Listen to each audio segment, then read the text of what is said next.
தங்க நகைகள் சோவரனுக்கு 3000 தள்ளுபடி, வைர நகைகளுக்கு 10,000 தள்ளுபடி, மேலும் பல சலுகைகளுடன் அக்ஷய சூப்பர் தங்க திருவிழா. Saravana store super jewellery, Chennai, Madurai, Coimbatore. Opinion Tamil பார்வையாளர் அனைவருக்கும் வணக்கம். இன்றைய நேர்காணலில் நம்மோடு இணைந்திருப்பவர் திராவிட வெற்றி கழகத்துடைய முதன்மை செயலாளர் திரு வல்லம் பசீர் அவர்கள். சார் வணக்கம்.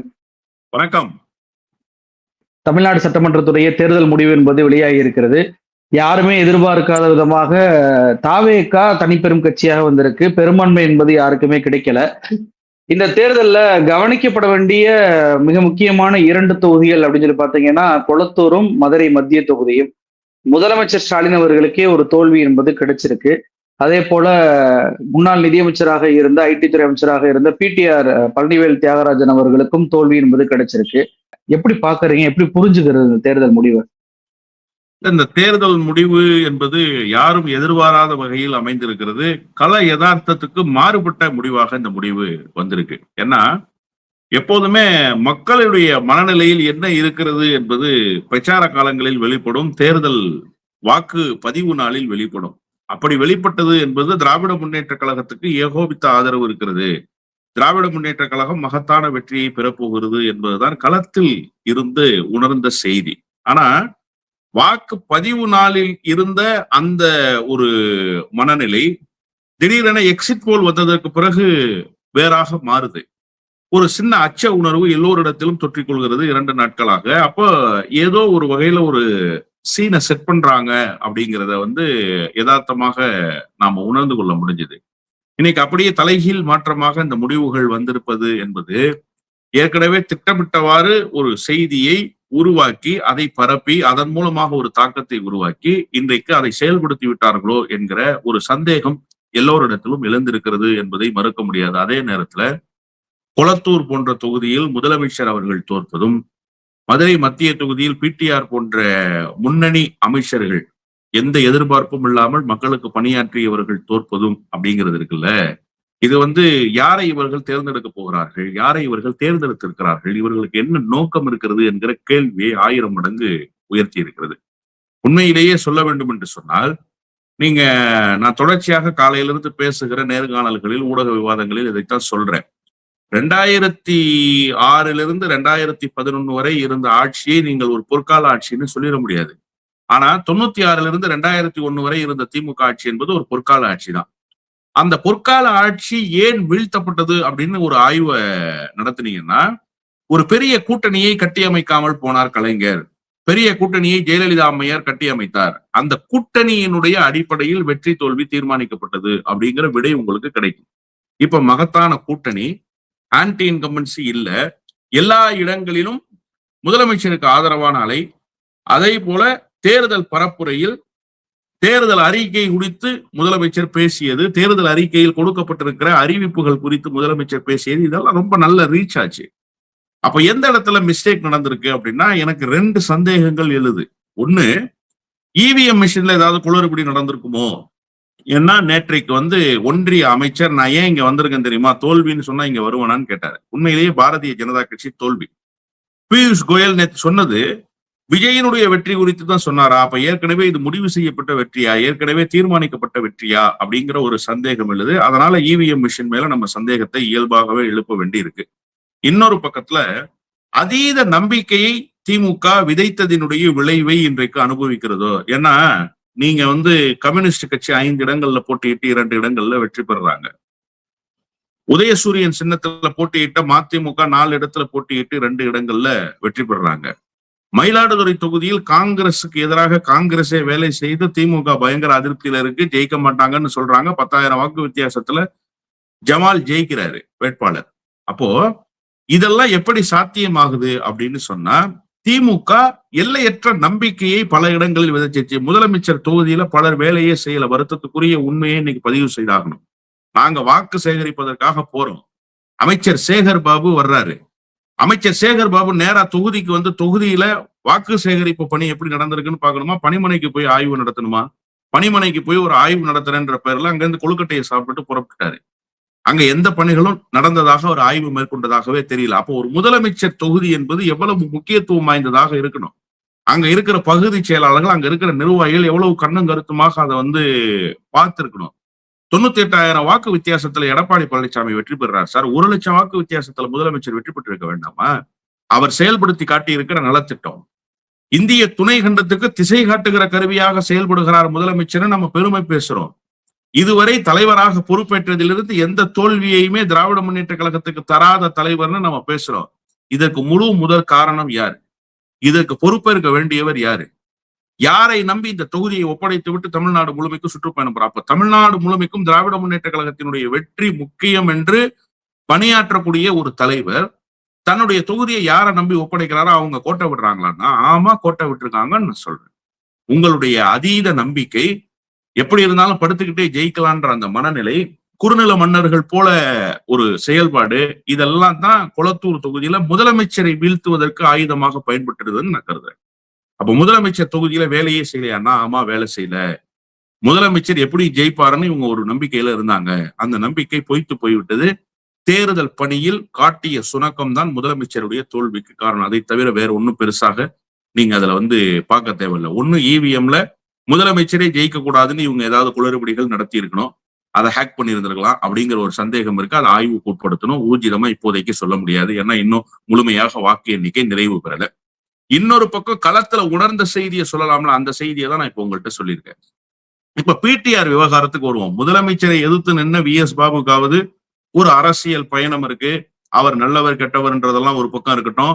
அவர் திமுகவுல மாவட்ட செயலாளர், அதிமுகவுல மாவட்ட செயலாளர், ஏற்கனவே சட்டமன்ற உறுப்பினராக இருந்தவர். இந்த முஸ்தபா இதுவரைக்கும் பேசாத ஆதரவு யாருக்காவது இருக்கா? டிடிவிக்கு ஆதரவு, சசிகலாவுக்கு ஆதரவு, இன்னும் யார் யார் எடப்பாடி பழனிசாமிக்கு ஆதரவு, கொஞ்ச நாள் பாஜகவுக்கு ஆதரவு, இப்படியெல்லாம் பேசிய ஒரு மனிதர். அவருக்கும் மதுரைக்கும் என்ன தொடர்பு? முதல்ல மதுரை மத்திய தொகுதிக்கும் அவருக்கும் என்ன தொடர்பு? அவர் அங்க யாருடைய நம்பிக்கையை பெற்றார்? இப்ப பிடிஆரினுடைய வெற்றி என்பது தனிப்பட்ட பிடிஆரினுடைய வெற்றி அல்ல, தனிப்பட்ட திராவிட முன்னேற்ற கழகத்தினுடைய வெற்றி அல்ல, அது ஒட்டுமொத்த தமிழர்களுடைய வெற்றி. ஏன்னா அறிவுசார் தளத்தில் பிடிஆர் போல ஒருவர் அரசியலில் தேவைப்படுகிறாருங்கிறது இந்த நாட்டு மக்களுக்கு தெரியாதா? பிடிஆர் என்ன அரசியலை வச்சுதான் அடையாளப்பட போறாரா? பிடிஆர் என்ன அரசியலை வச்சுதான் தன்னுடைய வயிறு வளர்க்க போறாரா? பிடிஆர் என்ன அரசியலை வைத்துத்தான் பிழைப்பு நடத்த போறாரா? இல்ல. அதை தாண்டி அவருக்கு ஒரு நோக்கம் இருக்கு. தமிழ்நாடு அவருடைய அறிவை பயன்படுத்திக் கொள்ளணும், தமிழ்நாடு அரசு அவருடைய அறிவை பயன்படுத்திக் கொள்ளணும், இல்லையா? இப்ப அவரை வீழ்த்துவது என்பது எதை வீழ்த்துவதாக பொருள்? அறிவுசார் சிந்தனை கொண்டவர்கள் அரசியல் களத்தில் நிற்க முடியாது என்று சொல்வதாகத்தானே பொருள் கொள்ளப்படணும். ஏன் இது மதுரை மக்களுக்கு தெரியாதா? எங்கோ மூலையில் இருக்கிறவன் பிடிஆரை பார்த்து கொந்தளிக்கிறான். சார், நீங்க நிதித்துறை அமைச்சராக பிடிஆர் பணியாற்றினார். ஏதாவது ஒரு சின்ன தவறு நிதித்துறையில நடந்ததாக அவர் மீது குற்றச்சாட்டு இருக்கா? அதை சொல்ல முடியுமா? அப்படி ஒரு சூழல் இருக்கா? இல்ல. ஆனா அதையெல்லாம் தாண்டி பிடிஆர் என்பவரை துறை சார்ந்து வேறு துறைக்கு மாத்தினாங்க இல்லையா? இது முதலமைச்சரினுடைய தனிப்பட்ட முடிவு இல்லையா? ஆனா அந்த முடிவை தமிழ்நாட்டு மக்கள் கடுமையா எதிர்த்தாங்களா இல்லையா? எத்தனையோ இலாக்காக்கள், எத்தனையோ அமைச்சர்களுக்கு மாத்தினாங்க. பிற்படுத்தப்பட்டோர் நலத்துறை அமைச்சராக இருந்த அண்ணன் SS சிவசங்கர் போக்குவரத்து துறைக்கு மாற்றப்பட்டார். போக்குவரத்து துறைக்கு அமைச்சராக இருந்த ராஜ கண்ணப்பன் பிற்படுத்தப்பட்டோர் நலத்துறைக்கு மாற்றப்பட்டார். அண்ணன் நாசர் பால்வளத்துறை அமைச்சராக இருந்தவர் அமைச்சர் பொறுப்பிலிருந்து நீக்கப்பட்டு பால்வளத்துறை அமைச்சர் IT மினிஸ்டரா இருந்த இவருக்கு கொண்டு போய் கொடுத்தாங்க. யாருக்கு? நம்ம மனோ தங்கராஜ் கொண்டு போய் கொடுத்தாங்க. இப்படி எல்லா துறைகளும் மாற்றிய போது தமிழ்நாட்டு மக்கள் அமைதியாக இது ஒரு அமைச்சரவை மாற்றம்னு கடந்து போனாங்க. ஆனால் பிடிஆரை ஏன் நிதித்துறை பொறுப்பிலிருந்து எடுத்தீங்கன்னு தமிழ்நாட்டு மக்கள் கேள்வி எழுப்பினாங்களா இல்லையா? எதன் பொருட்டு எழுப்பப்பட்ட கேள்வி அந்த கேள்வி? அப்ப இந்த அறிவு என்பது இந்த நிதி மேலாண்மைக்கு தேவைப்படுகிறதுங்கிறத தமிழ்நாட்டு மக்கள் உணர்ந்தாங்களா? அப்ப இந்த தோல்வி எப்படி பார்க்கணும்னா, ஒட்டுமொத்த தமிழ்நாட்டு மக்களுக்கு கிடைத்திருக்கிற தோல்வி. மதுரை மத்திய தொகுதி மக்களை தமிழ்நாடு மன்னிக்கவே மன்னிக்காது. இவ்வளவு பெரிய துரோகத்தை இழைத்திருக்க கூடாது. ஒரு அறிவுஜீவியை, ஒரு ஆற்றலாளரை, ஒரு நேர்மையாளர் தேவைன்னு நீங்க ஒரு மாற்றத்தை விரும்புறீங்கன்னா, இதை விட நேர்மையாளர் நீங்க எங்க போய் தேட போறீங்கன்னு கேக்குறேன். இதை விட நேர்மையாளர் நீங்க எங்க போய் தேட போறீங்க?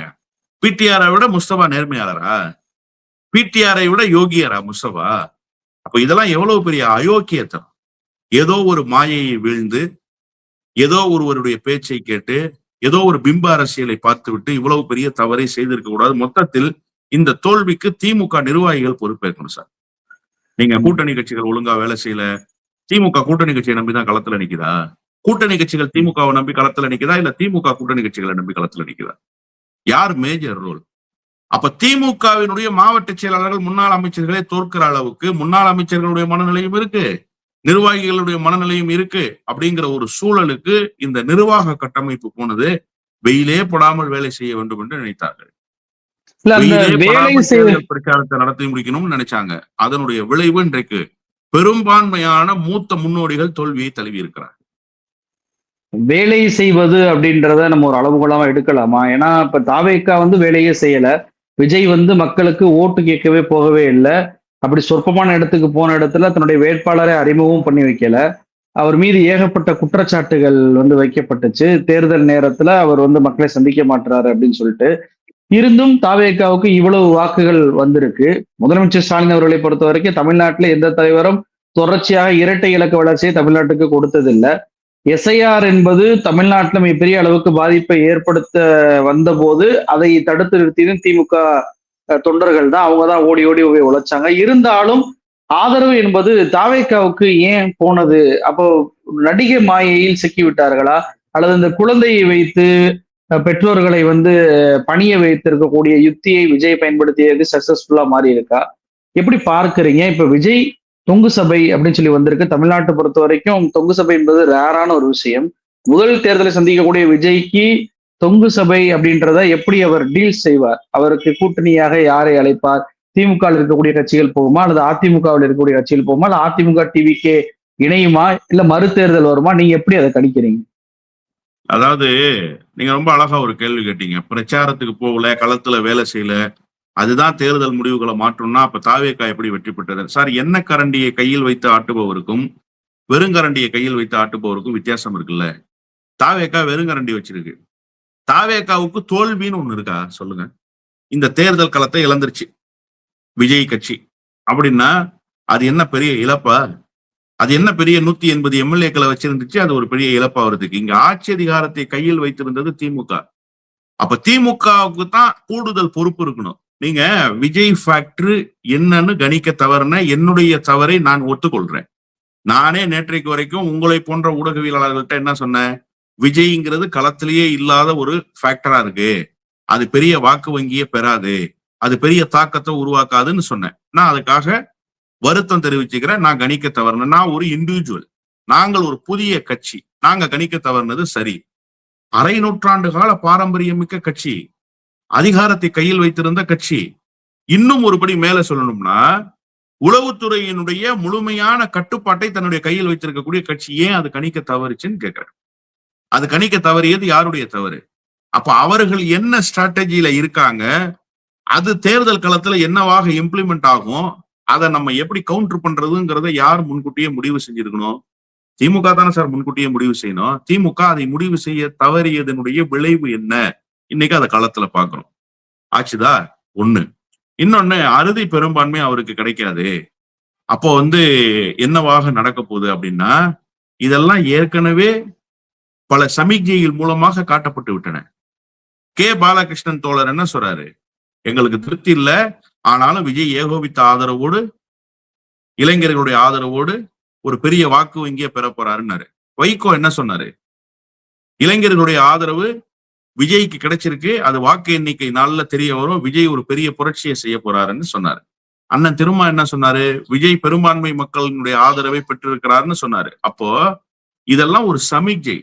நாளைக்கு விஜய்க்கு தொங்கு சட்டசபை இல்ல, போதுமான ஆதரவு இல்ல, அறுதி பெரும்பான்மை கிடைக்கலன்னா நாங்கள்லாம் உதவிக்காரன் நீட்டுவோம். வைகோ இந்த வேலையை முதல் ஆளாக செய்வாருன்னு சொல்லிதான் வைகோவை உதயசூரியன் சின்னத்துல நிப்பாட்டி வச்சுட்டாரு முதலமைச்சர்.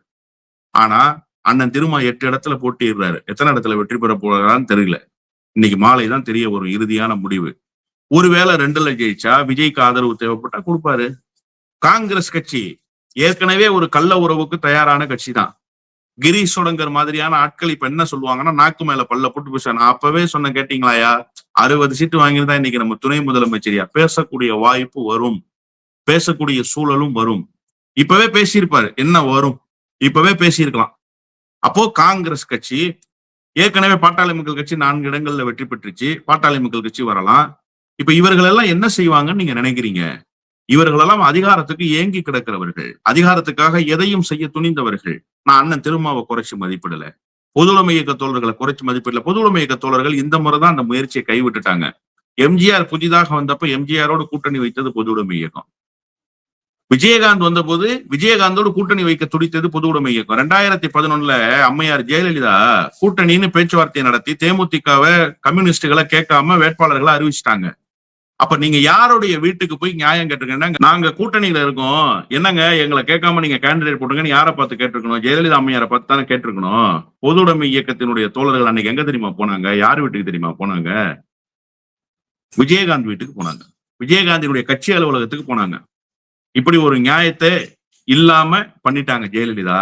இதுக்கு நீங்க தான் நியாயம் கேட்கணும்னு சொல்லி போனாங்க. அப்போ எப்போதுமே புதிதாக வருகிற நடிகர்களுடைய அரசியலுக்கு முகம் தர வேண்டும் என்று பொதுவுடைமை இயக்கம் கருதும்.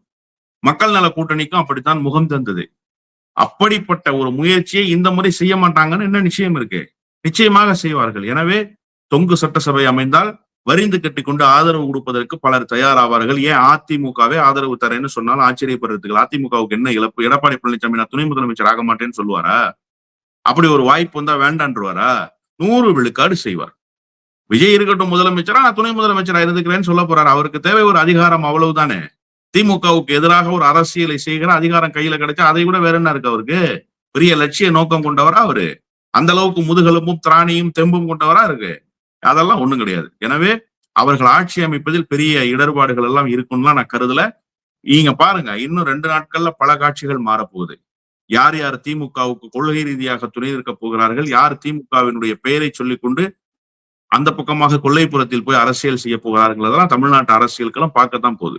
இப்ப மண்டல வாரியாக பார்க்கும்போது தாவேகாவுக்கு மிகப்பெரிய பூஸ்ட் கொடுத்திருக்கிறது அப்படின்னா சென்னை மண்டலம், அதே போல கொங்கு மண்டலம். உங்களுடைய டெல்டா மண்டலமும் கூட தஞ்சாவூர் அப்படின்ற ஒரு தொகுதியில் மட்டும்தான் தாவேகா லீடிங்கு. மற்ற எல்லா இடங்கள்லயுமே திமுக தான். ராமநாதபுரம் எடுத்துக்கொண்டாலும் திமுக தான்.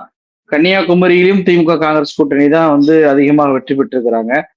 திருச்சி, மதுரை, கொங்கு மண்டலம், அதே போல சென்னை மண்டலம், வடக்கு மண்டலத்துல ஒரு சில தொகுதிகள். இதுல வந்து தாவேகாவுக்கு ஆதரவு இவ்வளவு தூரம் வருவதற்கு பின்னணி என்னவாக இருக்கும் நீங்க நினைக்கிறீங்க?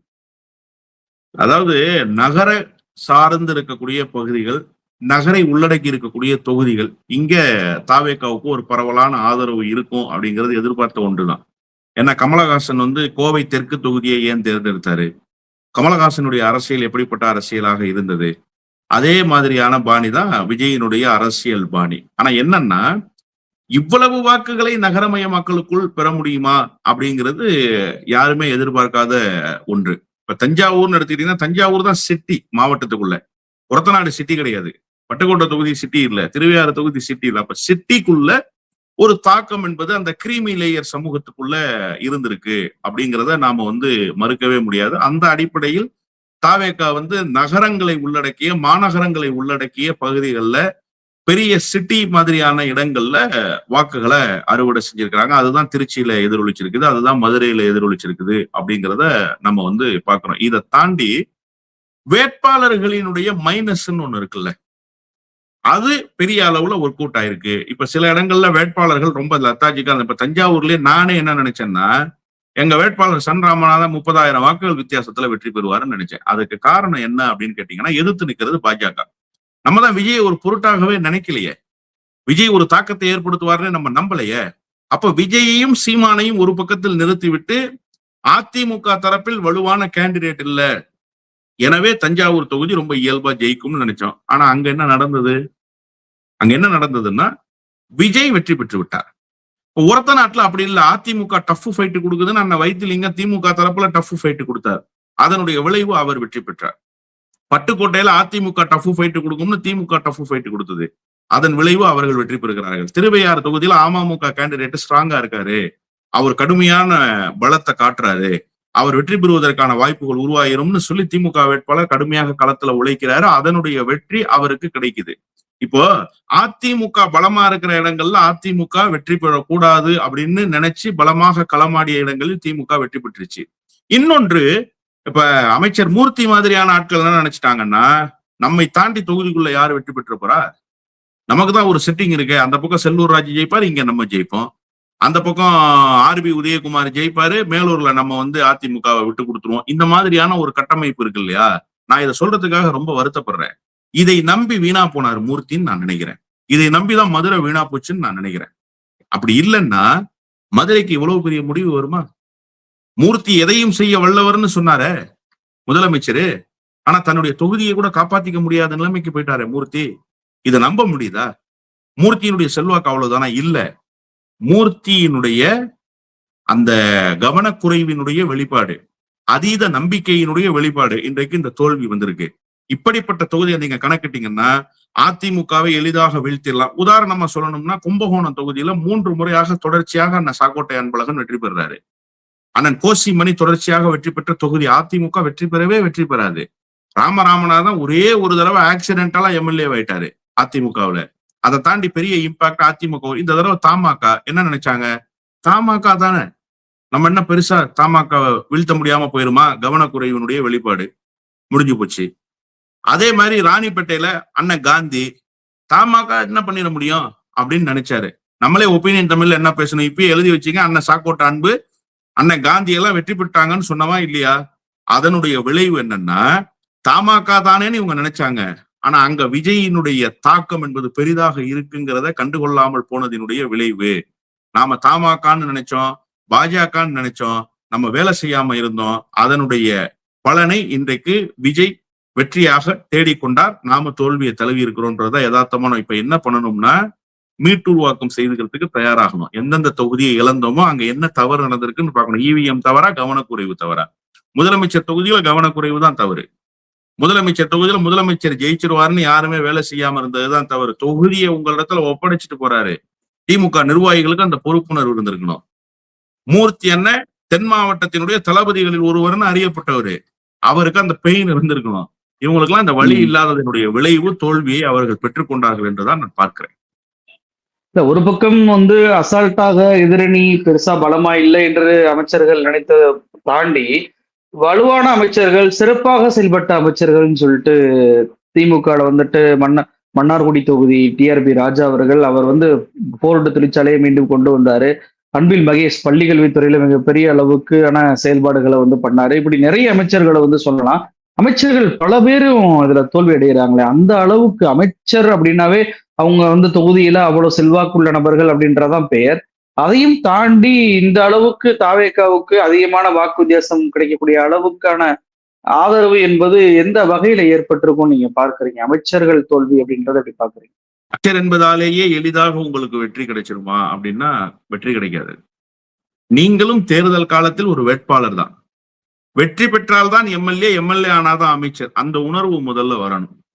இப்ப இவங்க என்ன நினைச்சிட்டாங்கன்னா ஆன்டி இன்கம்பன்சி அரசுக்கு இல்லைல்ல, அது தங்களுக்கு சாதகமா இருக்கும். இப்ப நீங்க சொன்னீங்கல்ல, நாம சிறப்பாக செயல்பட்டு இருக்கிறோம், அது தங்களுக்கு சாதகமாக இருக்கும். சிறப்பாக செயல்பட்டால் பாராட்டு தெரிவிப்பார்களே தவிர ஓட்டு போடப்பட்டாங்க.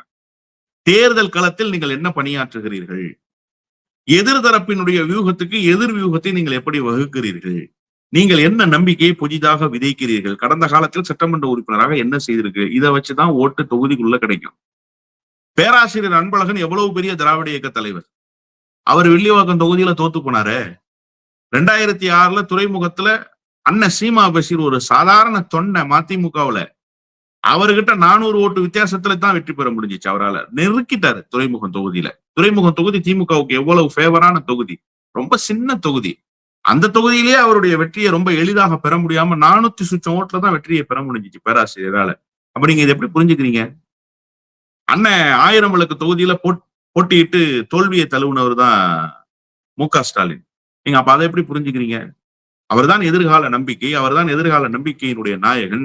ஆனா மக்கள் கடந்த காலத்துல தோல்வியை தந்திருக்காங்களே. இதே குளத்தூர் தொகுதியில சைதாப்பேட்டையிலிருந்து வந்த சைதை துரைசாமி ரொம்ப சொற்பமான வாக்கு வித்தியாசத்துல அண்ணன் முதலமைச்சர் மு.க. ஸ்டாலின் ஜெயிக்கிறதுக்கான நெருக்கடியை கொடுத்துட்டாரு. அன்னைக்கு அவர் துணை முதலமைச்சர் சார். துணை முதலமைச்சராக இருந்த ஒருவர் பெரிய வெற்றியை பெற முடியாத அளவுக்கு ஒரு நெருக்கடியை கொடுத்து கொண்டு போறாங்களா? அப்ப நீங்க எப்படி பாக்குறீங்க அத?